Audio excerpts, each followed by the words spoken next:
What does it mean to be a race and social justice ally? You're going to find out today on All the Way Authentic. I'm your host, Kevin P. Henry. I'm Laura Blackett. Currently, I work for Friends of Youth organization, which is a nonprofit that serves homeless youth. I'm a senior manager of special projects and risk, which means I just kind of have my hands in all the pots and do whatever needs to be done. Previously, for the past 20 years, I've been in education. I was a teacher for 10 years.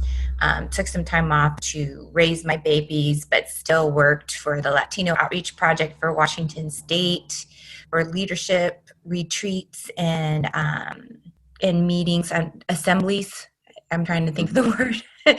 One of the things that kind of connected us was our passion for and our experience in diversity and working with diverse populations, diverse people. And diversity is a very inclusive word that originally, I think when, 25 years ago, people thought, well, it's just about race. And now we know it's about everything really, and unique about individuals. And one of the topics that has been a really popular topic has been how can you be an ally to people? A lot of times people, I think, fall victim to something I like to call PC paralysis.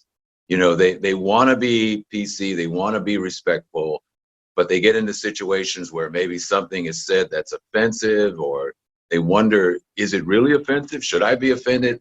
But more important, how can we support other diverse, marginalized, minority individuals, whatever label you want to give them?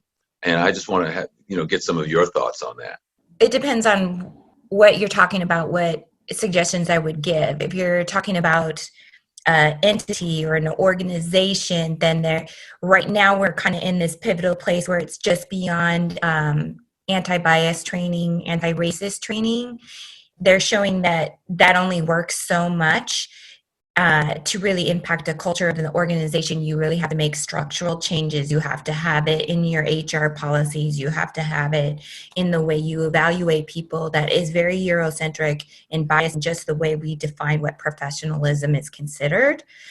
So there's that piece where you have to have that strategy. Now, a lot of directors of diversity, equity, and inclusion are looking at how do we structurally change organizations so that they're hospitable places for people of color to work. And so there's that piece. Then there's the piece, which I work with a lot of educators on, how do you make your classroom culturally responsive? How do you have it so that the content is open to everybody, and it's not just open to people who come with the Eurocentric cultural frame of reference? Then there's that personal piece where if you're an ally and someone says something stupid, how do you say something? And so when you send me bring those up, there's different strategies for that. And so it depends on where people are in their development of how to be an ally. But I even at this point want to kind of change that vernacular to a co-conspirator in the fight against oppression and racism, right? Because then if I'm a co-conspirator, there's a lot more responsibility placed on me, where it's not, we're in it together, and it's not a charge led by people of color that I'm just there to help along when it's convenient. It's, no, this is my job now. And how do I do that in a way that's respectful of people of color, and not dripping in white privilege, saying, I'm going to take charge, I'm going to rescue the world, I'm going to do this, but also taking responsibility for the fact that I do have privilege in this world because I am white. I have a lot of privilege because I'm white and educated. And how do I disrupt systems using that privilege without perpetuating that privilege, right? So it's very layered. So if you're just talking about a person who's starting out on their journey, if you're talking about that piece, I'm going to just kind of bring it down to a personal level at this point. as a co-conspirator in the fight against racism, there's things that you need to do when you hear something offensive or something just makes the hairs on your neck raise. If that happens, then something's wrong. And a couple of things that I was really thinking about since the last time we talked, just simple things, because we don't want to make it so hard, right? It is hard, but what's a step forward, right? So the first thing I want allies or co-conspirators to know is that if you speak up, 70% of the time it's not going to go over well. Accept that, right? If it's at a family dinner and you love Uncle Johnny, but Uncle Johnny's a racist, you're gonna say something to him knowing that it's not going to impact how he speaks or changes, most likely, right? And also looking at what racism really is that we have in our mind that racism is this evil. It's evil, but we're looking at, I'm not a racist. I like Black people. I have Black friends, right? And I would never not hire someone because they're Black. I have a Black boss and I love him, or things like that. That's not the kind of racism we're talking about. It's a very covert, implicit bias that our brains are trained to think. And really unpacking that book that I really think is a good book to start, and that I've used with my teachers and other trainings that I've done. I've done trainings with superintendents and principals around the state of Washington, is Culturally Responsive Teaching in the Brain by Zanetta Hammond, or Zaretta. I wanted to make sure I say her name right.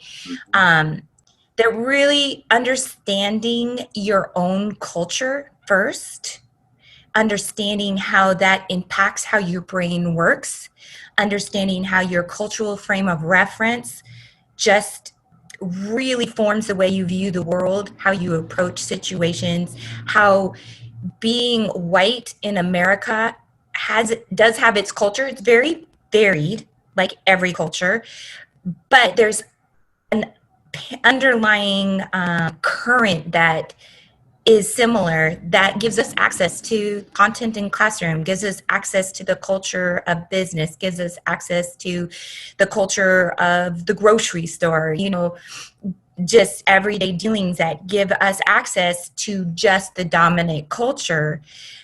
That if we start realizing our cultural frame of reference, then it's easy to see how other people's culture make things, when it's not open to them, it's not their fault at all, right?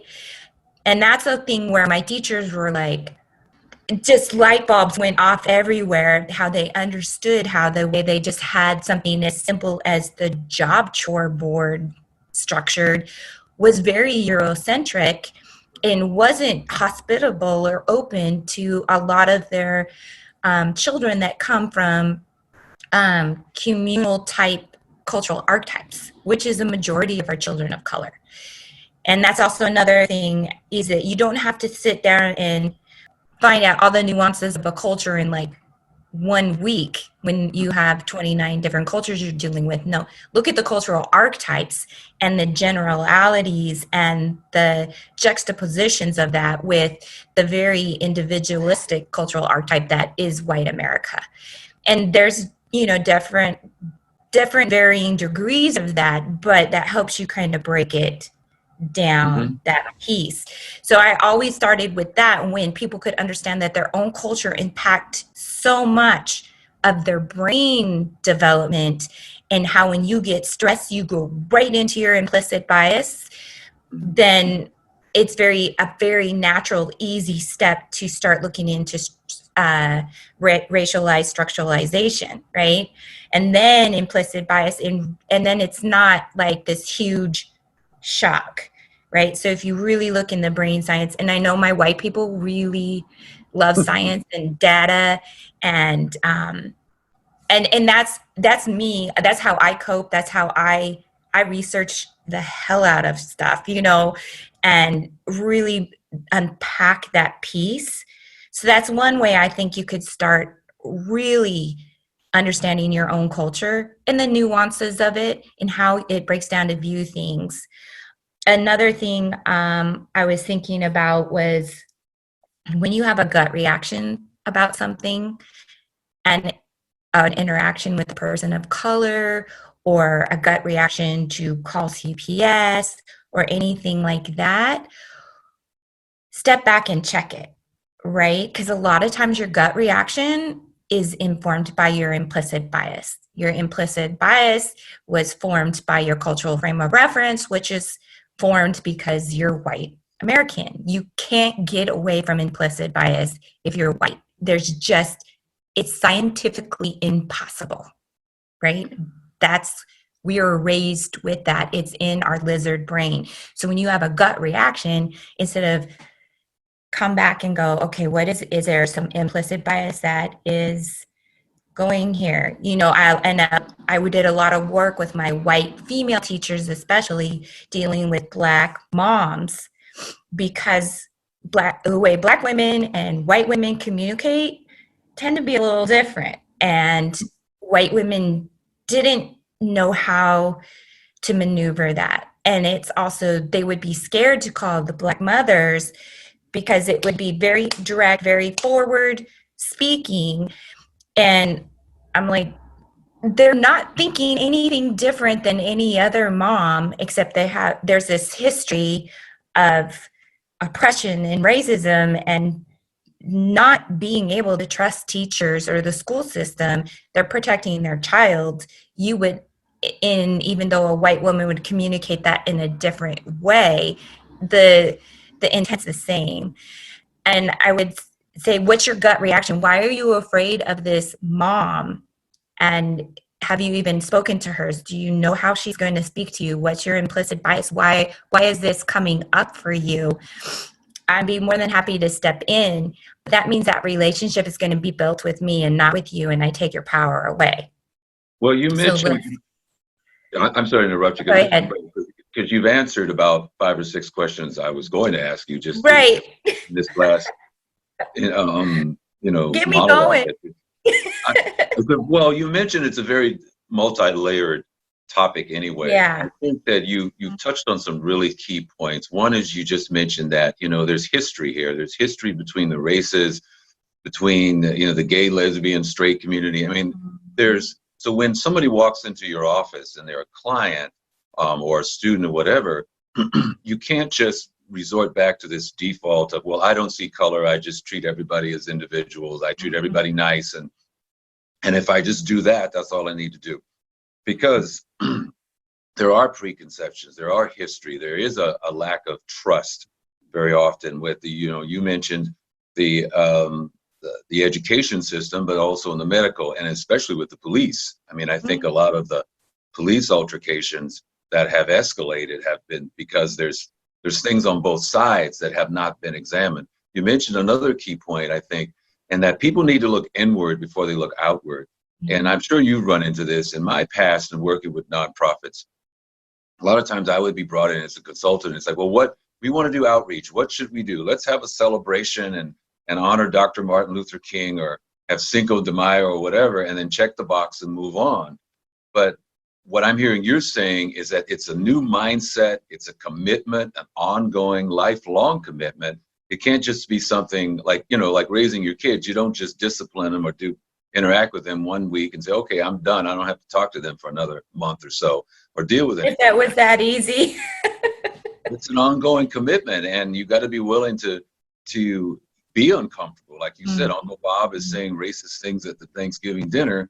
Well, if you're going to bring something up, you're now confronting a man who's maybe it's taken 50 years of programming for him to get that way, and you're not going to undo it or change his mind. And a 20-minute conversation about the value of diversity. So I didn't mean to interrupt you, but no, that's okay. And you reel me back in, because I will go and I'm going to try to stay on point. But it's speaking of Uncle John, and that's the thing. So I was just thinking about breaking it down as being a co-conspirator. Do your work. Understand how your cultural frame of reference impacts how you view the world, right? You have to know that before you can do any work. You have to accept that that is a reality. It is a scientific reality. You can't get around that. You have to accept it, that you are human and indeed racist, or definitely have implicit bias that you resort to, especially in time of stress. And then when you're talking about confronting people, here's the thing: is that, and I had this when I was in Bellevue, right after I graduated from graduate school, and I was homeless. So I was living with my sister because I just came back from the East Coast with my 3 kids, didn't have a place to live. And I'm sleeping on her living room floor with my 3 kids, and very thankful because she's feeding me. She's giving me gas money till I get my first paycheck. And her best friend just said some racist stuff. And I would just be like, I have to keep a place of peace for my survival, for my children, and be grateful and thankful that my sister's taking care of me. Because my sister never said any of this thing, but her best friend would come over and just say, I'm not a racist. I'm like, you just basically said you hate Mexican people. And this is a group that I've worked with for 10 years. I was bringing this up to someone in the Department of Equity at Bellevue, and she said, Laura, first of all, you have to be able to take care of you have Maslow's, you have to survive. And she said, so you might not always be able to say anything, but what do you think you're going to change her mind? And I said, no, but she says it in front of my children. She said, there you go. Having these battles, it's exhausting because you're going to have to say it all the time. You're going to engage in these conversations all the time, because when you start noticing the very covert racist things people say and bigoted things people say about the LGBTQ community, you're always going to have something to say. And so when it comes to my family, I realize that I'm not going to change how they feel. Also, when you add on the family dynamics of, they just see me as Laura, not the person that's an expert in anything, right? I'll let it go because I know I'm not going to change, and I'm not going to expend that energy, that soul energy.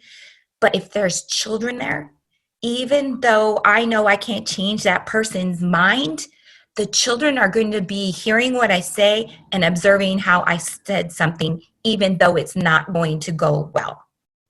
Mm-hmm. So that's like, okay, maybe it's me thinking forward. My children are going to see this. My children have seen me done this so many times. My children now do it, right? And I've raised social activists, and sorry world, they're going to be very annoying, and I'm quite proud of that, right? But that piece, like, really think about it. If there's children involved, say it. And then another thing that I had was I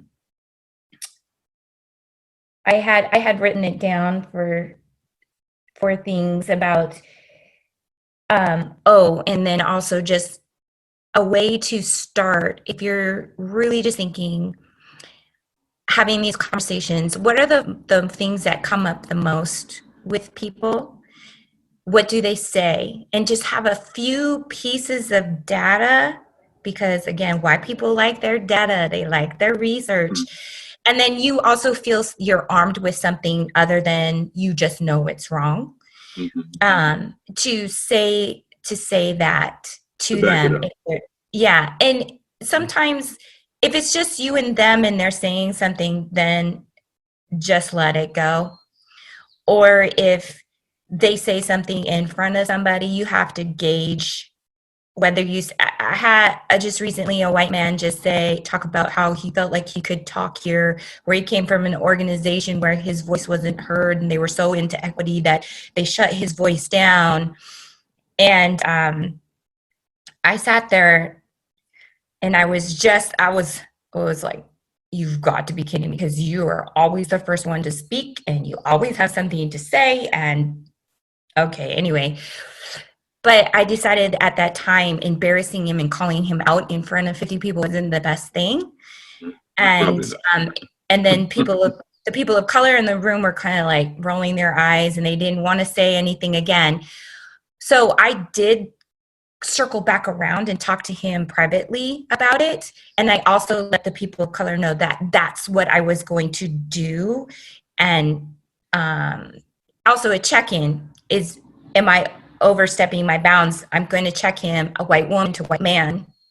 And they're like, thank you. And I said, and I did, it didn't go over very well. But he did have some time to reflect on it. And he also knew that I was watching him. So the next meeting, he let someone else actually speak first. So even though it didn't go over well, there might be something now that he's starting to think about.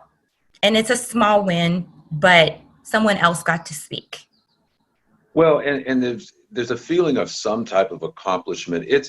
I think of the term growing pains, any kind of growth, whether it be in a marriage, with your kids, you're going to hit bumps in the road. I mean, how many times have your kids, 2 years later said, Mom, you were right 2 years ago when you said X, Y, Z. So, and that goes back to what I was just saying about it's a commitment. It's a commitment to deal with the bumps in the road, to deal with the discomfort, to deal with the, conflict that might arise. Because and ultimately, the backlash. Yeah, and ultimately, though, racism, sexism, bias, it's going to come out one way or another. So it's not like, it's like cancer. You might ignore the tumor, it might disappear, but it's going to come back. And when it comes back, it's going to be even bigger. So it doesn't go away. So you might as well do something proactive. I need to wrap this part of our interview up. I want to have you back. So I want to do, Laura Blackett part 2, maybe 3. I want to get some feedback based on what you've said from some of our staff. And then that would kind of inform us as far as what we can kind of address in the future. But it is a multi-layered, deeply layered topic that isn't, dealt with by just having an ethnic celebration once a year. You have been listening to All the Way Authentic. I'm your host, Kevin P. Henry.